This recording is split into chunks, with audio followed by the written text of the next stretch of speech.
Kemudian Muhammad sallallahu alaihi wasallam yang dipuji oleh Allah di kalangan malaikat al-muqarrabin. Allah mengatakan wa innaka la'ala khuluqin 'azim. Sesungguhnya engkau ya Muhammad memiliki akhlak yang mulia. Akhlak yang mulia itu beliau mengikuti aturan naik Allah, cara yang telah diturunkan oleh Allah. Beliau mengikuti Al-Quran, mengikuti As-Sunnah. Lalu dikatakan beliau itu berakhlak. Nah, adapun seperti yang kita lihat Al-Qur'an ini mengatakan hukum Allah itu tidak ada di bumi, maka ia masuk manusia yang tidak berakhlak. Bagaimana dia berakhlak? Allah telah menciptakannya dan dia kemudian dia memberikan hukum Allah. Subhanallah. Kemana akalnya? Padahal bergerak dokter. Subhanallah. Ini namanya inna lillahi wa inna ilaihi raji'un. Allah mati lebih bagus karena tidak memperlambat, tidak memperbanyak dosanya. Kalau orang mati, yang hidupnya, nah ini jadi masalah nanti. Kalau dia hidupnya menambah dosanya, yang hidupnya di bawahnya untuk mengambil dosa-dosa. Jadi ini jelaskan. Islam itu saya katakan, Islam itu ketika bicara akhlak, ketika berbicara akhlak orang berada pada hukum Allah, bukan etika. Berbeda antara akhlak syar'i dan akhlak lugawi. Tidak bablas. Semua orang bisa berbicara tentang akhlak. Karena ada perbedaan akhlak orang Indonesia dengan India dan Cina. Orang India itu kalau berhormat pada kedua orang tuanya memegang kaki kedua orang tuanya. Orang Cina sujud, orang Indonesia tidak. Lalu nanti dia baru mengatakan, loh ini orang India akhlak. Loh saya katakan tidak lihat seperti itu. Lantas ketika berbicara tentang din itu tidak ada filsafat haram. Tidak pula ayat itu diintervensi dengan filsafat. Ada logika yang berbeda antara filsafat, sains dan religi. Filsafat sekalian nisbi, sains sekalian sebab akibat. Sedangkan jin ini tidak berdasarkan sebab akibat, tetapi Allah menciptakan sebab akibat, tetapi ia tidak terkena hukum sebab akibat. Lalu kok bisanya Mas Udin ini mengatakan nalarnya pakai logika ketika bicara Allah? Aneh kan? Tapi itu bukan aneh kesekian kalinya. Sebelumnya pun ada orang-orang seperti ini, bahkan lebih parah di Irak. Ibn Arabi, ini nama kesekian di Indonesia ini.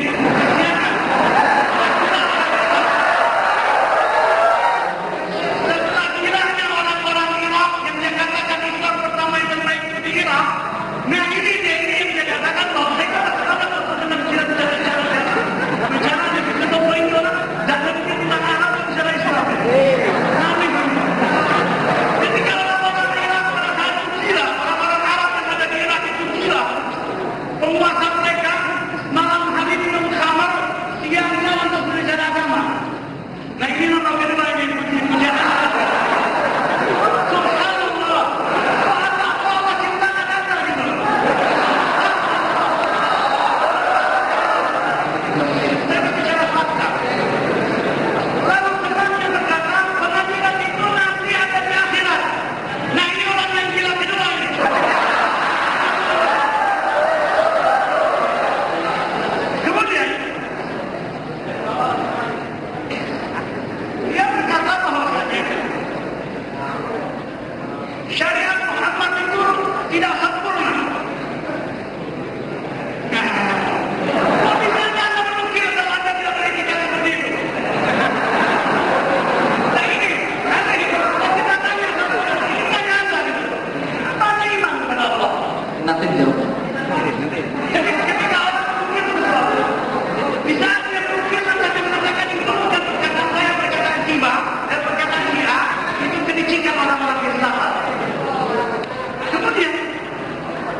kira ini tanggapan saya terhadap Mas Emil Jaya menghadiri sahabat saya. Ya, saya baru bertemu dengan beliau, tapi akidahnya sama. Maka saya punya kewajiban untuk menjelaskan masalah ini dan saya akan menjawab pertanyaan. Insya Allah dan beliau saya katakan saya menanti Anda pertemuan yang lain.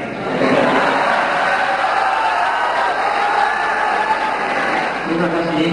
Semuanya ini hanya sak untuk saya, yaitu terlalu memberdayakan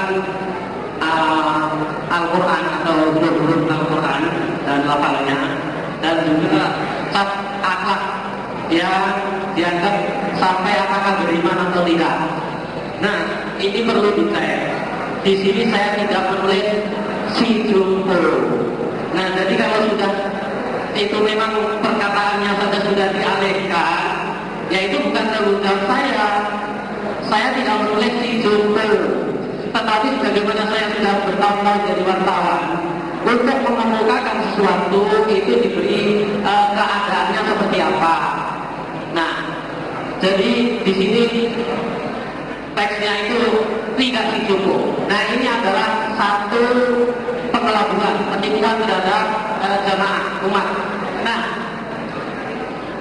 yang benar itu dia sudah dalam keadaan lumpuh ibaratkan. Ya, yang benar begini. Yang sudah jumbo seperti Sinta Mulia istri Gus Dur pun tak mau ketinggalan untuk bekerja sama dengan lembaga KPR dalam menginterupsi ajaran Islam mengenai perempuan, dibantu oleh Badunya Payuni dari Udin UIN Jakarta. Nah, kemudian ini akhlak ini saya sampai dikatakan apa masih beriman atau tidak, tapi saya tidak menulis si jumbo. Nah, ini sudah dialihkan. Kemudian aneh, mereka membela yang mengatakan pada intinya sama dengan membela yang mengatakan anjing akbar, tetapi malah kembalikan kepada saya yang dianggap tidak punya akhlak, ya itu bukan pernyataan saya si jumbo. Ini mana yang bisa dipercaya? Anjing akbar tidak apa-apakan, tidak dikatakan tidak punya akhlak. Nah, tetapi saya yang tidak menulis si jumbo malah dituduh sebagai menulis si jumbo dan kemudian dikatakan apakah masih beriman atau tidak. Kemudian katanya itu pluralisasi penafsiran yang itu adalah bukan hak manusia untuk menghukumi. Untuk menghukumi dalam bahasa Arab bukan manusia memang, tetapi itu yang namanya Nabi Muhammad SAW sudah disuruh menghukumi. Nah, dan kalau dalam hal amar ma'ruf nahi munkar itu ya orang yang memang sudah bisa diwajib amar ma'ruf nahi munkar. Nah, jadi masalahnya beda. Nah, dalam hal pemberhalaan huruf Al-Quran, saya kalau ada idah menjadi sholat yang menjumati musawilah dirilah, itu ya insya Allah itu saya ke masjid. Tetapi kalau masjid yang pernah